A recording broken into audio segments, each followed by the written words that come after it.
उत्तर प्रदेश की वर्तमान सरकार अपने दूसरे कार्यकाल की पहली कैबिनेट मीटिंग में 17,000 नए पदों पर शिक्षक भर्ती का विज्ञापन जारी कर सकती है। ये खबर उत्तर प्रदेश की मीडिया में चल रही है। आप लोगों ने देखा होगा कि न्यूज़ चैनल और प्रिंट मीडिया के माध्यम से भी ये खबरें आम जनता तक पहुंचाई जा रही है कि प्रदेश की वर्तमान सरकार 17,000 पदों पर शिक्षक भर्ती का विज्ञापन जारी कर सकती है। जैसा कि पहले के पूर्व बेसिक शिक्षा मंत्री जी के द्वारा 17,000 पदों के संदर्भ में पहले प्रेस विज्ञप्ति जारी की गई थी और पहली कैबिनेट मीटिंग में रिक्त पदों को भरे जाने के आदेश दिए जाने के अनुमान लगाए जा रहे हैं। इन सबके बीच में आप सभी बहुत ज़्यादा ये जानने के इच्छुक हैं कि अगर 17,000 पदों पर ही केवल भर्ती आती है तो उस कंडीशन में एक पद पर कितने फाइट होंगे और सेफ गुणांक क्या हो सकता है फाइनल सिलेक्शन के लिए। अभी मैं इस खबर की पुष्टि नहीं कर रहा हूं कि 17,000 पद आ ही रहे हैं या नहीं आ रहे हैं, क्योंकि अभी आधिकारिक तौर पर इसके संदर्भ में प्रदेश सरकार के द्वारा कोई भी घोषणा नहीं की गई है। लेकिन आप लोग के रिक्वेस्ट के आधार पर कि मान लीजिए इतने ही पद आते हैं तो कितना सेफ गुणांक हो सकता है, इसके रिगार्डिंग इस वीडियो में डिटेल में बात करेंगे। अंत तक बने रहिएगा। नमस्कार दोस्तों, मेरा नाम है नीरज और आप देख रहे हैं कैरियर बिट यूट्यूब चैनल। अगर आप चैनल पर पहली बार विजिट कर रहे हैं तो इसको सब्सक्राइब करते हुए बेल आइकन को प्रेस करना ना भूलें।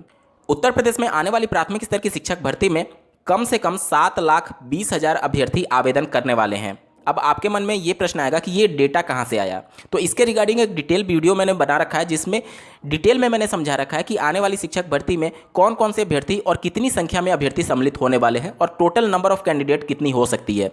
वो वीडियो आप जरूर देखिएगा। आने वाली शिक्षक भर्ती में कॉम्पिटिशन का लेवल समझने में आपको काफ़ी मदद मिलेगा। तो लिंक डिस्क्रिप्शन में दिया गया है। इस वीडियो के समाप्त होने के बाद से आप उस वीडियो को जरूर देखिएगा, ठीक है। चलिए, ये तो बात हो गई टोटल कितने अभ्यर्थी परीक्षा में सम्मिलित होने वाले हैं।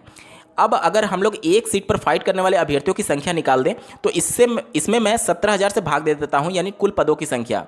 तो एक सीट पर फाइट करने वाले अभ्यर्थियों की संख्या लगभग 42 के आसपास आ रही है। लेकिन ये एक्चुअल डेटा नहीं है। एक्चुअल डेटा कहने का मतलब कि ये एक्चुअल नंबर नहीं है कि एक सीट पर कितने अभ्यर्थी फाइट करेंगे। क्यों?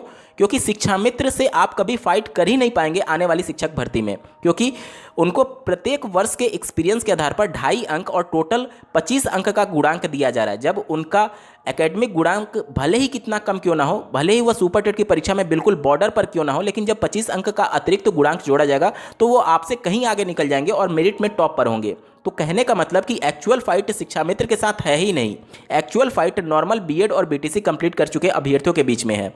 तो सबसे पहले हम लोग ये निकाल लेते हैं कि जो नॉर्मल बीएड बीटीसी कंप्लीट करने वाले अभ्यर्थी होंगे उनके बीच कितना फाइट होगा। इसको समझने के लिए थोड़ा सा आपको मैथमेटिकल चीज़ों को समझना होगा कि पिछली भर्ती में जो शिक्षा मित्र सम्मिलित हुए थे उनकी संख्या और टोटल पास वाले अभ्यर्थियों की संख्या कितनी थी और अब आने वाली शिक्षक भर्ती में उसके हिसाब से कितने शिक्षा मित्र पास हो सकते हैं। चलिए चीज़ों को समझते हैं। 69,000 सहायक अध्यापकों की भर्ती में जो टोटल शिक्षा मित्र आवेदन किए थे उनकी संख्या आप स्क्रीन पर देख पा रहे होंगे दूसरे नंबर रो में, ठीक है। यहाँ पर देखिए इनकी संख्या थी 48,973 अभ्यर्थियों ने आवेदन किया था जो कि शिक्षा मित्र थे, ठीक है। जिसमें से 45,357 शिक्षा मित्र परीक्षा में सम्मिलित हुए और इसमें 8,018 शिक्षा मित्र सफल घोषित किए गए थे। सबसे पहले मैं इनका प्रतिशत निकालता हूं कि कितने प्रतिशत शिक्षा मित्र सफल हुए थे। स्क्रीन पर आप देख पा रहे होंगे जो शिक्षा मित्रों की सफलता का प्रतिशत था वो था 17.67, यानी लगभग आप इसको 18% मान सकते हैं। टोटल रजिस्ट्रेशन वाले कॉलम में देखिए जो शिक्षा मित्रों की संख्या थी वो थी 48,973, जिसमें से 8,018 शिक्षा मित्र पास होकर के सेलेक्ट हो चुके हैं 69,000 में। यानी अभी भी ऐसे शिक्षा मित्र जो टेट क्वालिफाई हैं उनकी संख्या लगभग 41,000 है, जो कि आने वाली शिक्षक भर्ती में भी सम्मिलित होने वाले हैं। यहाँ तक क्लियर? अब देखिए इससे आने वाली शिक्षक भर्ती से पहले उनको 2 बार टेट की परीक्षा में सम्मिलित होने का मौका मिल चुका है। एक बार यूपी टेट 2021 और दूसरा सीटेट 2021 में।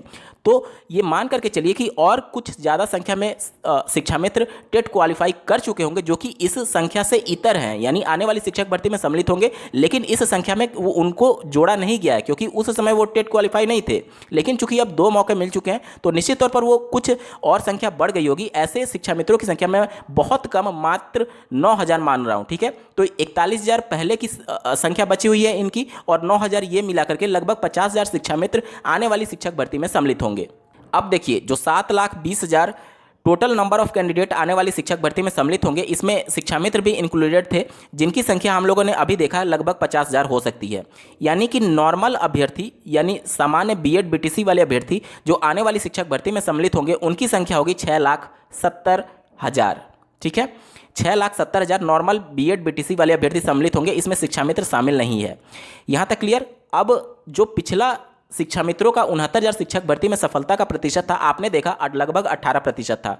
मैं उससे कम ही मान रहा हूं कि आने वाली शिक्षक भर्ती में कम ही, यानी 15% मैं मान करके चल रहा हूं कि शिक्षा मित्र सफल होंगे। ठीक है, टोटल नंबर ऑफ शिक्षा मित्र कितने थे? 50,000, और इनका मैं 15% निकाल ले रहा हूं, तो 15% आप निकालेंगे तो टोटल 7,500 शिक्षा मित्र आने वाली शिक्षक भर्ती में क्वालिफाई कर सकते हैं। ठीक है, क्वालिफाई करने का मतलब कि इनका सिलेक्शन 100% फिक्स है, जब इनको 25 अंक का अतिरिक्त भारांक दिया जाएगा। यहां तक क्लियर?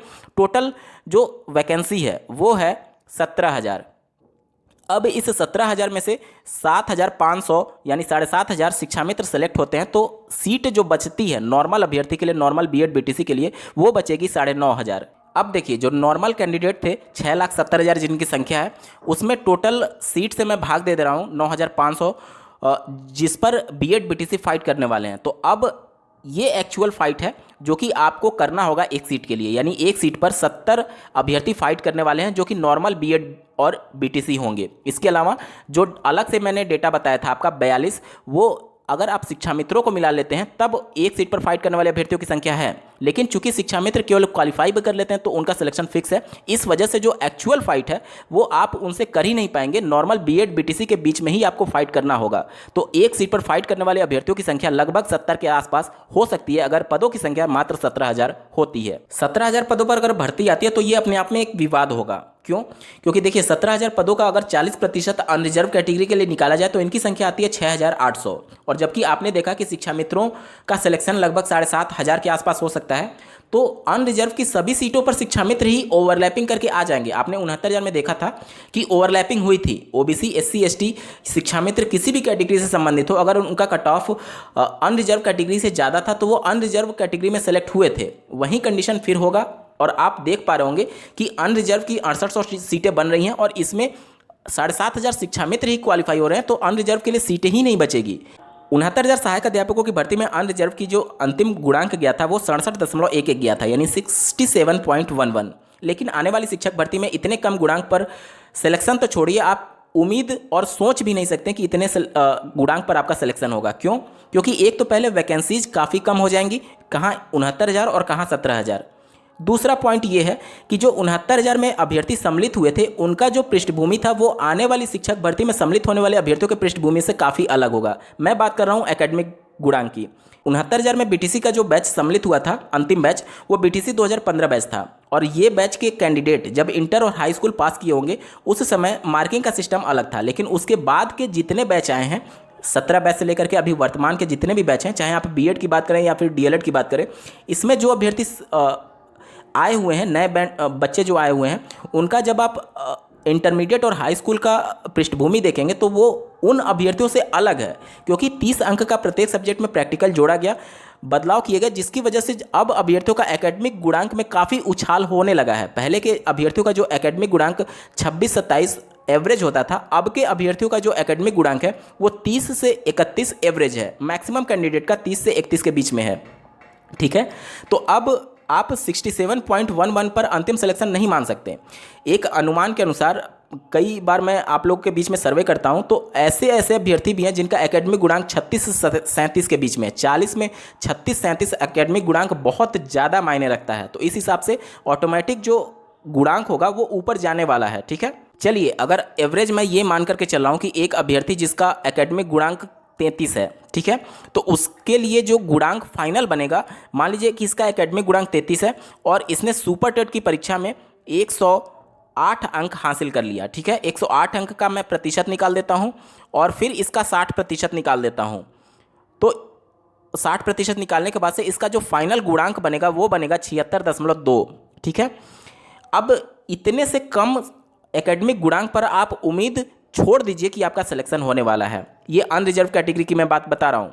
तो मान करके चलिए कि जो भी भर्ती आएगी, 17,000 पदों पर अगर भर्ती आ रही है तो 75 प्लस ही एकेडमिक गुणांक रहने वाला है। इससे ऊपर जाएगा, 80 टच कर सकता है, लेकिन इससे नीचे नहीं जाएगा, ये तो कन्फर्म है। 69,000 में जो चौथी लिस्ट जारी की गई है 6,800 पदों के सापेक्ष, यहाँ पर मैं एक चीज़ आपको दिखाना चाहूँगा। ओबीसी का जो कट ऑफ स्टार्ट हुआ है, यहाँ पर देख सकते हैं 66.48 है। ठीक है, और यहाँ पर देख लीजिए सीरियल नंबर मैं आपको दिखा दे रहा हूँ, और अंतिम जो अभ्यर्थी ओबीसी का सेलेक्ट हुआ था उसका सीरियल नंबर देख पा रहे होंगे 5,660 है। ठीक है, और यहाँ पर जो इसका गुणांक है आप देख सकते हैं 65.53 है, यानी गुणांक में एक गुणांक भी कम नहीं हुआ। 66.48 से चले थे हम लोग और आगे 65.53, यानी एक पूरा गुणांक भी कम नहीं हुआ और उसके बीच अभ्यर्थियों की संख्या लगभग 6000 के आसपास हो जा रही है। तो अब आप सोच सकते हैं कि कितना गुणांक हाई जा सकता है। एक अनुमान के अनुसार अगर एग्जैक्ट बात की जाए तो देखिए, अनरिजर्व कैटेगरी की जो गुणांक रहने वाला है, जो सेफ गुणांक रहने वाला है, वो 77 से 78 के बीच में रह सकता है। वहीं अगर ओबीसी अभ्यर्थियों की बात करें तो इनका जो गुणांक होगा वो 75 से 76 के बीच में हो सकता है। मैं एग्जैक्ट नहीं बता रहा हूँ, हो सकता है, ठीक है। और एससी के लिए बात करें तो उनका लगभग 74 के आसपास हो सकता है, और अगर एसटी के लिए बात करें तो उनका लगभग 68 से 70 के बीच में हो सकता है। तो ये एक मोटा मोटी आंकड़ा है, इसके अनुसार ही अब आपको तैयारी करना है दोस्तों। अब आप इससे कैलकुलेट कर सकते हैं कि इस गुणांक के अनुसार आपका एकेडमिक गुणांक कितना है और आपको कितने प्रश्न अटेम्प्ट करने होंगे, क्योंकि 40% एकेडमिक और सुपर टेट का 60% जुड़ता है। तो इसको लेकर के आप पूरा कैलकुलेशन कर सकते हैं कि आपके एकेडमिक गुणांक के अनुसार इतना कट ऑफ लाने के लिए, इतना गुणांक बनाने के लिए आपको कितना एक्चुअल प्रश्न अटेम्प्ट करना होगा सुपर टेट की परीक्षा में। उम्मीद करता हूँ आप सभी के डाउट कुछ हद तक क्लियर हुए होंगे। इस वीडियो को देखने के लिए आपका बहुत बहुत धन्यवाद। भगवान करे आपका दिन शुभ हो।